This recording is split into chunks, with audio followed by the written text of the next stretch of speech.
Kwa hiyo watu wanatakiwa walazimiane na njia hiyo na wasimame katika mpaka huo. Lakini ma'al asaf, baadhi ya walinganizi wa Kiislamu wamekurupuka baada ya kuitazama hali walionayo waislamu leo ulimwenguni, wakiangalia mateso, madhila, shida, manyanyaso mbalimbali yanayowakumba waislamu duniani, hali za udhaifu ambazo wako nazo waislamu. Wao wakakurupuka haraka kufanya namna na mbinu ambazo kwa dhana zao wanaona kwamba zitawanasua waislamu kutoka kwenye madhila hayo. Wakaanzisha mifumo mbalimbali na makundi mbalimbali, lengo lake ni kumkomboa muislamu kutoka kwenye udhalili. Ikawa lengo ni zuri, lakini njia wanazotumia asilimia kubwa zimetofautiana na mifumo au na mfumo waliopita nao masahaba wa Mtume sallallahu alaihi wasallam.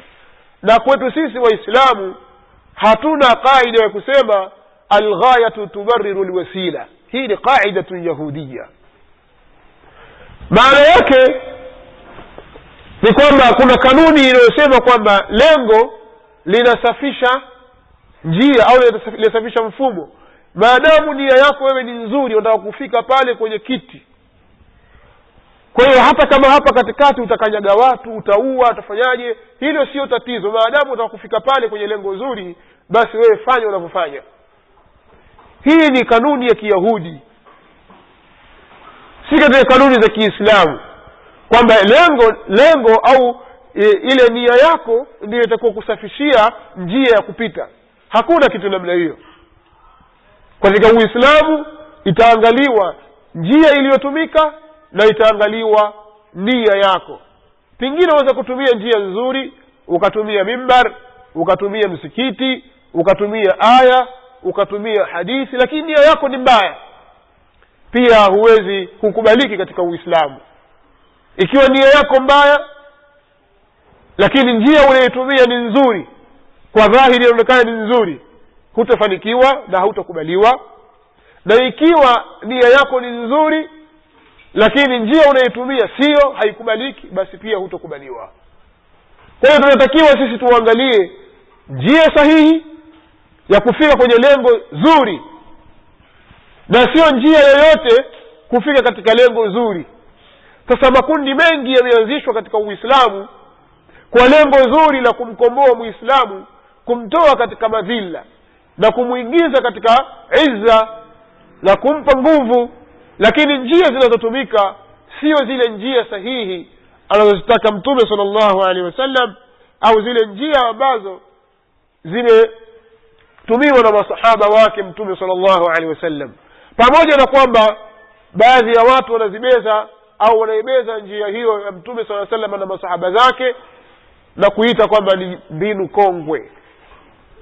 Kuna watu wengine wanasema, kuna watu wanawaita watu au walingania waislamu kutumia mbinu kongwe katika kupambana na makafiri.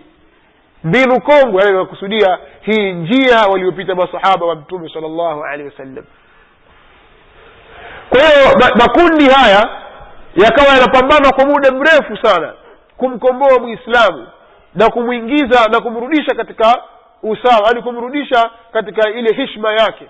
Lakini njia wanazozitumia zikawa ni kinyume na njia walizozitumia masahaba wa Mtume sallallahu alaihi wa alihi wasallam.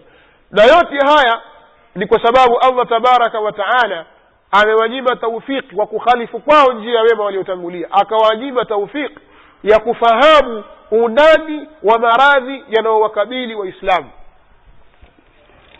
Hawakuweza kuungamua ni kitu gani ambacho kinawakabili waislamu, maradhi gani yaliyowazidia waislamu na kuwaweka katika mahali walipo.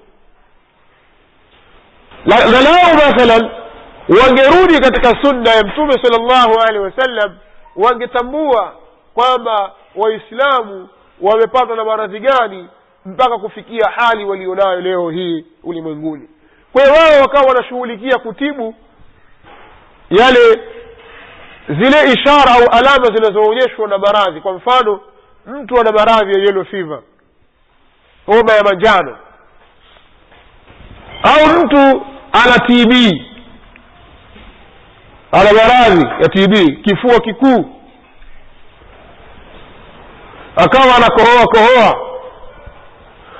wewe wajifanya ni tabibu, badala ya kumpima huyu ukagundua maradhi yake nini ili utibu kile ambacho kinamsumbua, wewe una kazi ya kutibu kikohozi tu,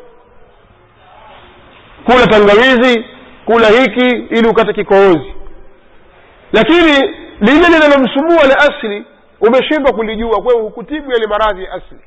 Au wamtibu mtu mwenye homa ya manjano ili ule manjano uondoke tu kwenye macho yake na kwenye viganja vya mikono yake au katika midomo yake, watakayoondoke rangi ile, bila kuangalia kwamba huyu tatizo lake liko wapi na mfano wa hayo. Kwa hiyo watu wengi wakawa wataka kufanya dawa katika umma huu kuwaondoshia watu matatizo ya juu yanayodhihiri kwao, lakini kiini cha tatizo kwa wao kikawa kimejificha, hawakuweza kujua. Na hali ya kuwa Mtume sallallahu alaihi wasallama alishaeleza katika sunna kwamba watu wanasumbuliwa na maradhi gani. Anasema sallallahu alaihi wasallam, yushikul umamu an tadaa alaikum kama tadaa al-akalatu ila qas'atiha, mataifa yanakurubia kuitana kwa ajili yenu kama wanavyoitana wenye kula chakula katika sahani ya chakula. Faqala qailun wa min qillatin nahnu yawma idhin, msemaji mmoja akasema ni kutokana na uchache wetu kwa wakati huo. Qal, Mtume sallallahu alaihi wasallam akasema bal antum yawma idhin kathir, hapana, nyinyi kwa wakati huo mtakuwa wengi. Walakinnakum ghutha'un ka ghutha'is sayl, lakini nyinyi mtakuwa ni ghutha, ni takataka kama takataka zinazobebwa na maji ya mvua. Wala yanzi'anna Allahu min suduri aduwikum almahabata minkum, Allah tabaraka wa taala ataondosha katika nyoyo za maadui wenu hofu ya kuogopeni nyinyi. Wala yaqdhifanna Allahu fi qulubikum alwahn, na Allah tabaraka wa taala atawekea katika nyoyo zenu maradhi ya wahan. Qala qailun, akasema msemaji mmoja, ya Rasulallahi wa mal wahnu? Qal hubbu dunya wa karahiyatul maut. Msemaji mmoja akasema kumuuliza Mtume sallallahu alaihi wasallam, ni nini hiyo wahani ya Rasulullah?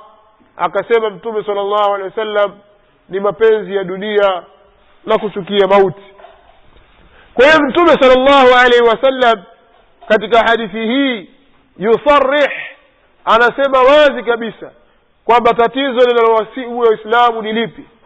Yeye anachoeleza kwamba tatizo kubwa linalowasibu waislamu ni ghuthaia.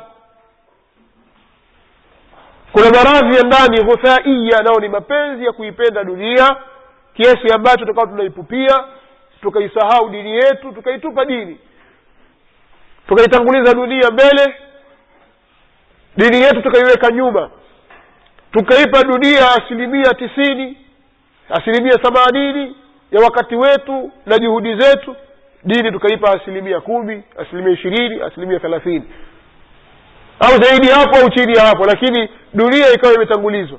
Ile kuweka sawa kwa sawa tu baina ya dunia na akhira, baina ya dini na dunia, ikawa mapenzi yako yako sawa kwa sawa, ni makosa, sikwambii kuzidisha. Kwa hiyo watu wana maradhi ya ghuthaia na hawako tayari kujiandaa kwa ajili ya akhira yao. Hili ndilo ambalo limejificha kwa watu wana harakati mbalimbali wa kuwakomboa waislamu.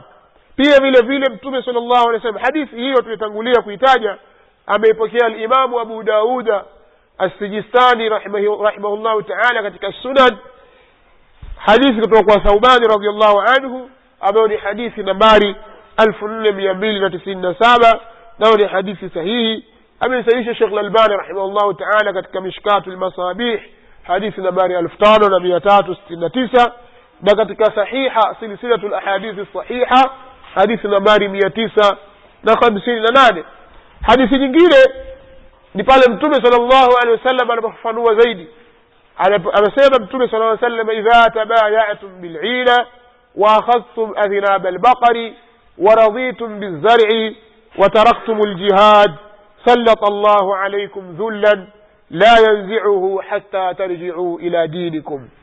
Anasema Mtume sallallahu alaihi wasallam, mtakapouziana kwa bei za ina, biashara zenu zikawa ziko katika hali ya ulaghai na udanganyifu, mkaikamata mikia ya ng'ombe, mkaridhika na kilimo, mkaacha kuipigania dini, Allah atasaliti juu yenu, atawasaliti juu yenu kwa kuwapa udhalili.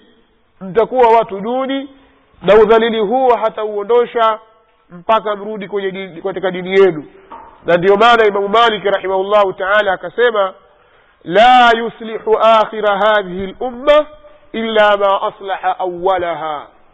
Hautakuwa mzuri umma huu, hakuna jambo litakaloweza kuutengeneza umma huu, hakuna jambo litakalotengeneza umma huu isipokuwa jambo lile lile ambalo limetengeneza mwanzoni mwa umma huu. Hakuna jambo litakalotengeneza mwishoni mwa umma huu isipokuwa ni yale ambayo yametengeneza mwanzoni mwa umma huu. Yani mambo yale ambayo yaliwafanya waislamu wa mwanzo wakawa na nguvu, ndiyo yale yatakayowafanya waislamu wa mwisho kuwa na nguvu. Mambo yale yaliwafanya waislamu wa mwanzo kupata ushindi, ndiyo yale yatakayowafanya waislamu wa zama za mwisho kupata ushindi. Hakuna farka katika hilo. La yuslihu akhira hadhihi al-umma illa ma yuslihu awwalaha, isipokuwa hapana kitakachoutengeneza mwisho wa umma huu isipokuwa kile kilichotengeneza mwanzo wake. Maneno haya ameyataja al-Imamu Ibn Abdul Barr kutoka katika kitabu chake At-Tamhid juzuu ya 10 ukurasa wa 23 kutoka kwa Imamu Malik rahimahullahu ta'ala. Kwa mujibu wa maandiko niliyosomea, nasema na ninakariri kwa kusema, sisi tunaona hatutaweza kufaulu wala hatutaweza kutengeneza jambo wala kurekebisha mahali popote pale isipokuwa kwa kufuata mfumo na utaratibu wa waliotutangulia, utaratibu aliouasisi Mtume mwenyewe sallallahu alaihi wa alihi wasallam, utaratibu ambao unalingania katika tauhid, utaratibu ambao unawalingania watu katika sunna, utaratibu ambao unawalingania watu katika jamaa, na si utaratibu wa kuwalingania watu na kuacha watu katika shirkiyat au katika bid'at au katika mambo ya hizbiyati ad-dayiqa allati farraqat al-umma wa shattatat shamlaha, wa inma huwa al-islam al-musaffah. Na sio zile njia ambazo zimeufarikisha umma na ukaugawa umoja wake, yani ukawatoa watu katika ile njia yenye njia aliyoasisi Mtume sallallahu alaihi wa alihi wasallam. Kundi lolote litakalolingania watu kuiacha njia ya Mtume sallallahu alaihi wasallam, hata kama dhahiri litalingania kwenye umoja, litakuwa kwenye farqa. Dai yoyote, mlinganizi yoyote atakayewalingania watu kinyume na ulinganizi waliopita nao wema waliotangulia, huyu atazingatiwa kwamba analingania kwenye farqa, hata kama dhahiri yake atasema waislamu tuwe kitu kimoja.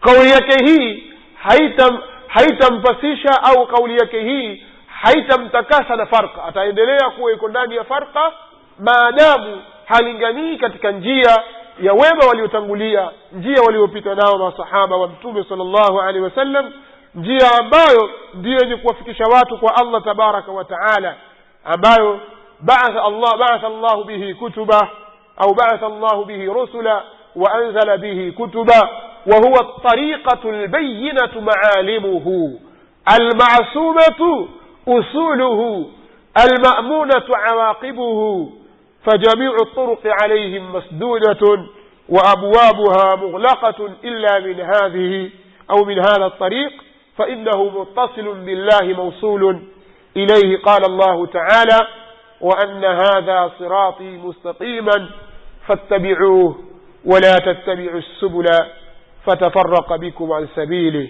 ذلكم وصاكم به لعلكم تتقون. والله تبارك وتعالى katika aya hii iliyomo katika suratul An'am aya 153 anatuambia, na hii ndiyo njia yangu iliyonyooka, ifuateni na wala msizifuate njia nyingine, zitakugaweni na kuwafarikisheni kuiacha njia yangu.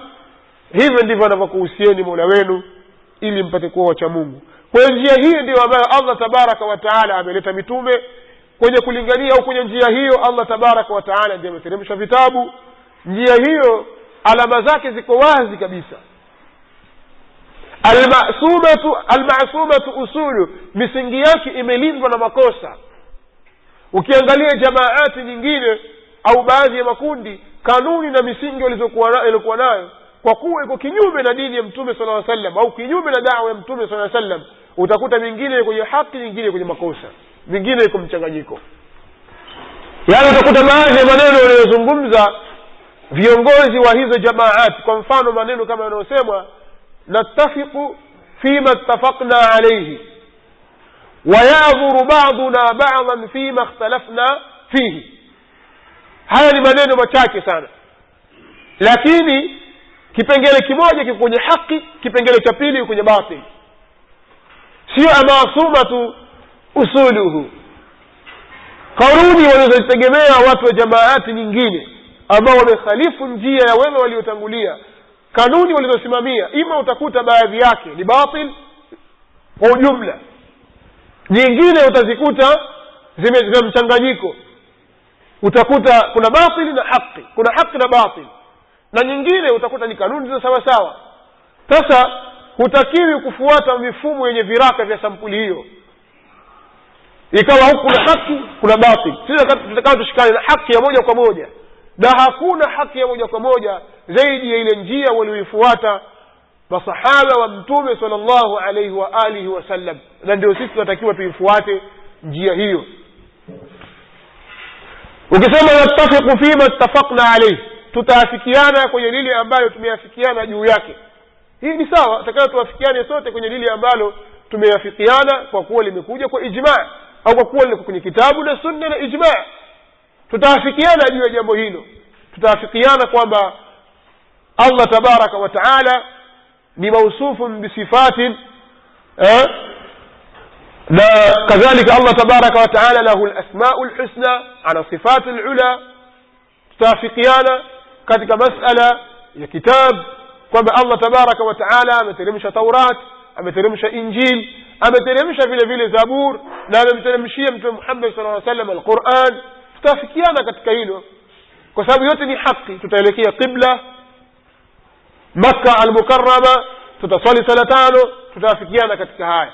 Lakini wa ya'dhuru ba'duna ba'dan fima ikhtalafna fi, tutasameheana baadhi yetu au tutasameheana wenyewe kwa wenyewe kwa yale tunayokhtalifiana. Huyu anaona kwamba hii halal, huyu anaona haram, huyu anaona hii bid'a, mwingine anaona sunna. Huyu aita kwenye bid'a yake na huyu aita kwenye sunna. Wewe uko kwenye sunna usimkemee aliye kwenye bid'a, na wewe uko kwenye bid'a usimseme mtu na sunna yake. Tupiane udhuru, sio haki. Maneno haya sio ya haki. Kwa hiyo tuseme tena njia ya Mtume sallallahu alaihi wasallam, njia waliopita masahaba wa Mtume sallallahu alaihi wasallam, ni njia ambayo al-ma'sumatu usuluha, misingi yake imekingwa na makosa. Al-ma'munatu awaqibu, tarikhi hii al-bayyinatu ma'alimuhu, al-ma'sumatu usuluhu, tena al-ma'munatu awaqibu, mwisho wake pia unapewa amani na uko salama. Hakuna njia za majaribio. Kuna baadhi ya watu hutumia baadhi ya njia kama majaribio. Hebu tujaribu kufanya hivi. Katika Uislamu hakuna swala la kubahatisha, tunafuata vitu kwa yakini. Kwa hiyo njia ya wema waliotangulia ukiifuata, basi umefuata mahali penye yakini na penye salama, na utasalimika fi dunya wal akhirah. Kwa hiyo hapa tunatoka kwenye kuzungumzia hali ya umma tuliokuwa nayo. Umma huu tuliokuwa nao umesibiwa na maradhi mbalimbali na hali zimekuwa ni hali za kutisha, lakini tufahamu kwamba hatuwezi kufaulu katika kujikomboa katika harakati au katika harakati za kujikomboa na hali tulionayo isipokuwa kwa kufuata njia sahihi ya ulinganizi, njia sahihi katika masala ya da'wa. Hivyo basi nawatahadharisha Waislamu popote pale walipo wajiepushe na masaili ya hizbiyya. Tutaeleza huko mbeleni ni nini maana ya hizbiyat, maana ya hizbiyya, na pia vile vile watahadhari Waislamu kuzusha mifumo na taratibu ambazo hazikufundishwa na Mtume sallallahu alaihi wasallam na ziko kinyume na mwenendo wa wema waliotangulia. Wajibu wetu hivi sasa ni kurudi kwenye ule Uislamu aliofundisha Mtume sallallahu alaihi wasallam na kwenye njia waliopita wema waliotangulia, na kulazimiana na njia hiyo na kuwashawishi watu na kujaribu kuwalingania watu mmoja mmoja na makundi warudi kwenye njia hiyo ya Mtume sallallahu alaihi wasallam. Wa huwa manhaju islahi qulubi al-ibad bitahqiq al-ubudiyyati lillahi wahda, nayo ni njia ambayo inalingania kwenye kuzitengeneza nyoyo za waja kwanza. Tunatakiwa tulinganiane sisi, tuzitengeneze nyoyo zetu kwanza, tuzibadilishe, tuzitoe katika shirki, tuzipeleke kwenye tauhid, tuzitoe katika sunna, tuzipeleke katika bid'a, tupeleke kwenye sunna, tuzitoe katika maasi, tupeleke katika taa, tuzitoe nyoyo zetu kutoka kwenye mapenzi ya kuipenda dunia, tuzipeleke katika mapenzi ya kuipenda dini, tuzitoe nyoyo zetu katika ujinga, tupeleke katika ilmu yenye manufaa. Juhudi hizi zifanyike, na tukibadilika katika upande huu, Allah tabaraka wa taala yughayyiru ahwal albilad, atabadilisha hali za miji, atatubadilishia, atatuwekea watawala walio bora, atatuwekea riziki iliyokuwa sawa, sahihi, nyepesi, yenye wasaa ndani yake, riziki za halali. Tukitengeneza nafsi zetu, atatutengenezea kila jambo letu ambalo limeharibika kwetu sisi, kama anavyosema Mtume sallallahu alaihi wasallam, ala wa inna fil jasadi mudgha idha salahat salaha aljasad kullu wa idha fasadat fasada aljasad kullu ala wa hiya alqalbu. Mtume sallallahu alaihi wasallam anasema kwa hakika katika kiwiliwili cha mwanadamu kuna kipande cha nyama. Kipande hiki kikikaa vizuri, mwanadamu wote anakuwa mzuri, na kikiharibika kipande hiki, mwanadamu anaharibika wote. Mtume sallallahu alaihi wasallam anasema kipande chenyewe ni moyo, sio ini wala sio figo wala sio mguu wala mkono, ni moyo. Moyo ukitengenea ukakaa vizuri kabisa moyo wako, na moyo hauwezi kukaa vizuri kama hauko kwenye tauhid. Itikadi yako ni potofu juu ya Allah tabaraka wa taala, utaambiwa wewe moyo wako ni mchafu. Haiwezekani moyo wako ukawa ni mzuri na wakati huo wewe uko katika bid'at, umezingirwa na mambo ya uzushi ya kupinga mfumo na taratibu za Mtume sallallahu alaihi wasallam. Haiwezekani moyo wako ukawa mzuri ukiwa umezingirwa na maasi katika kila upande. Ikawa wewe umezingirwa na hawa ya nafsi na maasi katika kila upande, umefunikwa na giza la maasi. Haiwezekani ukawa mzuri. Kwa hiyo unatakiwa utengeneze moyo wako. Ukishautengeneza moyo wako, moyo ukikaa vizuri, basi fahamu kwamba wewe utakuwa mzuri. Na watu wakiwa wazuri, basi kila kitu chetu kitakuwa kizuri.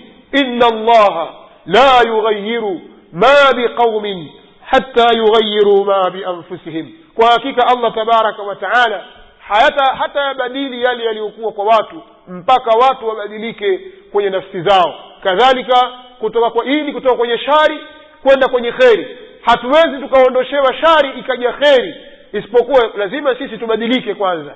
Kama vile ambavyo haiwezekani tukiwa tuko kwenye kheri ile iondoke ije shari, isipokuwa ni kwamba sisi tumebadilika. Anasema Allah tabaraka wa taala, dhalika bi anna Allah لم يكن مغيرا نعمة أنعمها على قوم حتى يغيروا ما بأنفسهم وأن الله سميع عليم. Allah tabaraka wa taala anasema nani kwamba hakuwa Allah tabaraka wa taala ni mwenye kuibadilisha neema aliyowaneemesha watu mpaka wao watu wabadilike wao wenyewe. Neema haiwezi ikaondoka kwetu sisi. Kama tulikuwa tuna heshima, tuna izza, tuna nguvu, tuna hiki, tuna maendeleo, heshima, izza, nguvu, hivi haviwezi kuondoka kwetu sisi na kutuponyoka mpaka sisi tubadilike, tumbadilikie Allah tabaraka wa taala, tuitupe neema yake. Tukiacha neema ya Allah tabaraka wa taala tukautupa mathalan neema ya Uislamu, tukautupa Uislamu waraa dhuhuri, na nyuma ya migongo yetu, basi ufahamu kwamba neema hii itatuondoka. Dhalika bi anna Allah lam yakun mughayyiran ni'matan an'amaha ala qaumin hatta yughayyiru ma bi anfusihim wa anna Allah sami'un alim. Nao ni kwamba Allah tabaraka wa taala hakuwa ni mwenye kuibadilisha neema aliyowaneemesha watu mpaka wao wabadilike kwenye nafsi zao. Kwa hakika Allah ni mwingi wa kusikia, mwenye elimu. Na kadhalika hatuwezi kuondoka kwenye shari, kwenye uovu, kwenye madhila mpaka tubadilike tena twende kwenye khairi. Inna Allah la yughayyiru ma biqaumin hatta yughayyiru ma bi anfusihim. Kwa hiyo dawa yetu sisi imesimama katika msingi huu. Nuktatul intilaq, nukta ya kwanza ya kuondokea, mahali pa kuanzia ni islahul qulub. Ni jambo sahali lakini ni jambo adhim, ni jambo jepesi lakini ni jambo kubwa sana. Badilika ayuha almuslim, badilika ya muislam, toka katika hali uliyokuwa nayo, rudi kwa Mola wako, tengeneza moyo wako, tengeneza maisha yako, badilika kuwa muislamu wa kweli kwa moyo na vitendo na kauli zako. Ukibadilika wewe, mshawishi mwenzako abadilike, mshawishi mwingine abadilike. Badilisha nyumba yako, badilisha mwelekeo wako. Tutaona baada ya muda mfupi tu athari ya Uislamu ikitembea katika miji yetu. Tutaona kwa muda mfupi tu neema za Allah tabaraka wa taala kwetu sisi na izza na tamkini, na kuanzia hapo tutapata mahali pa kuanzia kwingine, makhraji itapatikana. Lakini tukiwa tumebaki katika hali tulionayo sisi, tukawa tunawanyooshea vidole watu wengine, tukaona ubaya labda umeanza kwa watu wengine, tukajisahau nafsi zetu, tukawa tumebaki hivi hivi tulivyo, basi tufahamu kwamba tutatumia muda mwingi, nguvu nyingi, lakini mafanikio itakuwa hakuna. Mafanikio hayatakuwepo. Kwa hiyo hizi nasaha nimezitanguliza, na ninaomba tushirikiane katika hili. Na mabadiliko ya mwanzo kabisa katika nafsi zetu, kwanza tunatakiwa tujue, kwa sababu haya tunayozungumza hatutaki iende kwa njia za hamasa, tunataka yaende katika njia, pamoja na kwamba ni bati, lakini akidul maf'ul, njia hata kama iwe ni ya utaratibu, ya upole, hata kama itaonekana kwamba ni ya muda mrefu, lakini athari yake iwe ni ya kudumu ya muda mrefu. Nayo ni njia ya ilmu. Lazima tupite utaratibu wa kujifunza dini.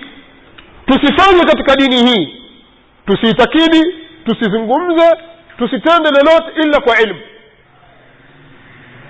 Kwa tujifunze dini yetu, tufahamu dini, tujue namna gani tutaweza kutekeleza, namna gani tutamwabudu huyo aliyetuumba, na yeye ni nani, tumjue yeye ni nani, na namna gani tutaweza kumwabudu, lipi ameliamrisha na lipi amelikataza, vipi tutaamali na watu. Kinyume cha hivyo hatutaweza kufanikiwa.